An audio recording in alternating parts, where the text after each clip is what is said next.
Now, that being said, I want to go ahead and show you the question, and I can do that right now. Okay, you can see simply put a few things here, but I'll read it to you so then we're on the same page. This person reaches out to me and says, "Good afternoon, Devon. I took your CSM class, CSPO class back in January and learned a lot, right? I hope you can help me with something. I have over 15 years experience in software design and development. However, I left corporate in 2008 and am now wanting to get back into the workforce as a Scrum Master." Great. Most of the job postings that I see want someone with 3 years experience in Scrum. What would you recommend that I do to get that experience? How do I find jobs for newbies? And I have a lot of experience under my belt, but I really don't have Scrum Master experience per se. But I know I can find a job. So that statement right there,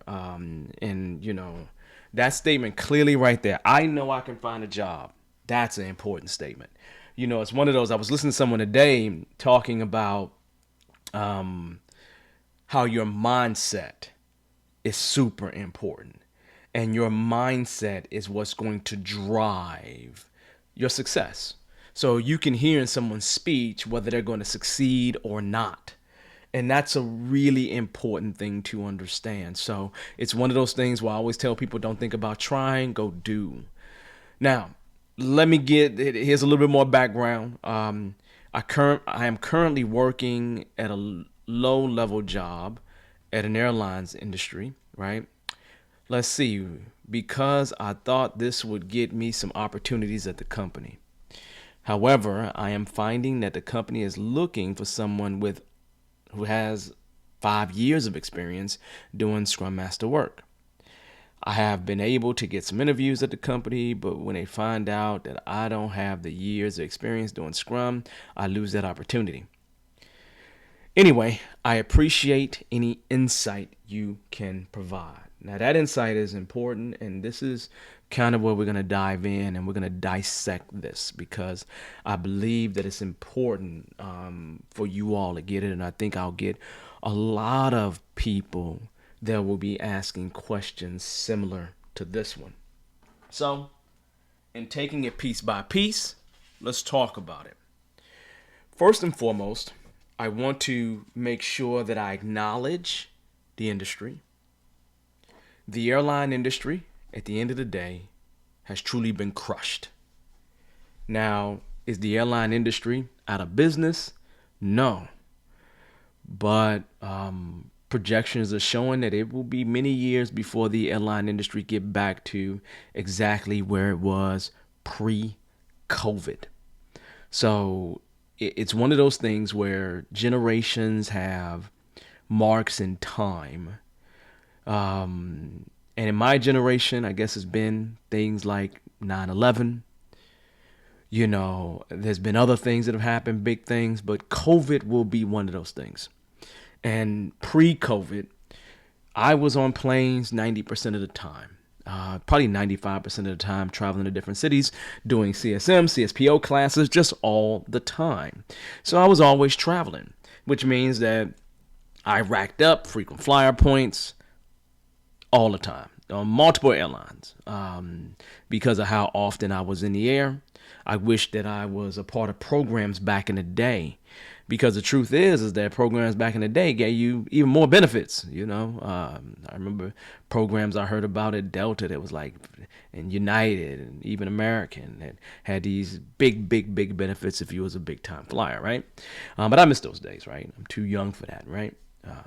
Now, in terms of them, once March hit, I would say to you, I probably got on a plane one time since March hit, March through the end of 2020. Now I've probably been on a plane probably 2, maybe 3, even 4 times, right? Double masking, you understand? Because I'm not trying to catch COVID. I don't have a vaccine. I'm glad to see Johnson and Johnson get their approval, and them doing theirs a different way. So that's a plus to see something different in the market, and it's one doser. But the idea, though, is that the airline industry has been hurt, and back in like literally in June or July of last year, or even before that, there was stimulus package given out, and many of the airlines had an opportunity to have stimulus funds, and most of them were not.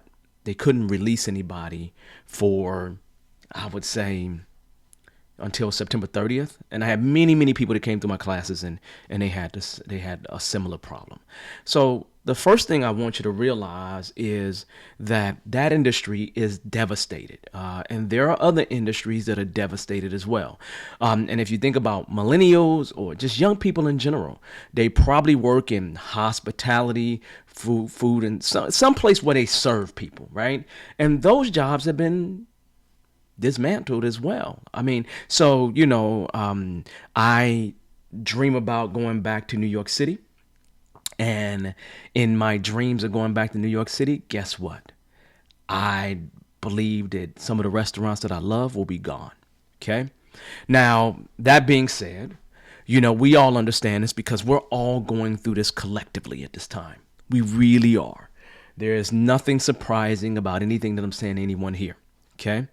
Now, I'm going to talk about the beginning parts of this, really the first heavy paragraph here. Okay. Now, let's hit this and go at this backwards. The first statement is you're a newbie. Newbies will have a more difficult time finding a job.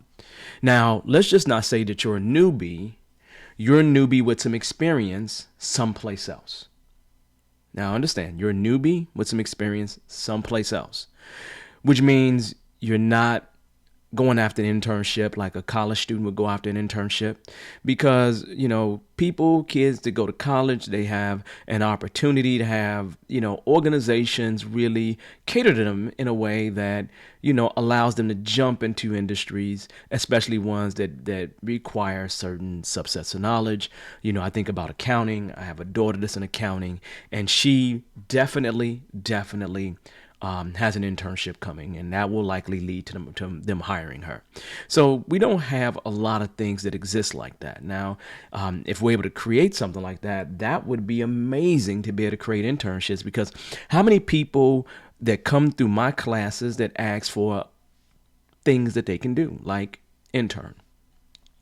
One of the things that we tried to do with this show was to allow people to volunteer, especially on the back end where we're actually doing Scrum, so they can actually add that to their resume by being a volunteer of this show and us doing Scrum. They're able to participate, learn, be involved as a member of the development team, be involved sometimes as a Scrum Master, and probably work closer to me in terms of me being a product owner. So I believe that kind of thing helps them. But that's as far as I can take them in terms of an internship, because I don't know of any organizations that allow us to intern.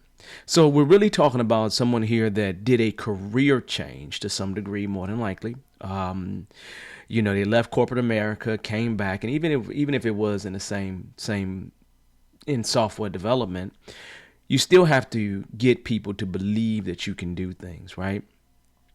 Now, what's interesting to me is that she works for an organization that's doing Scrum, and that organization is not giving her an opportunity.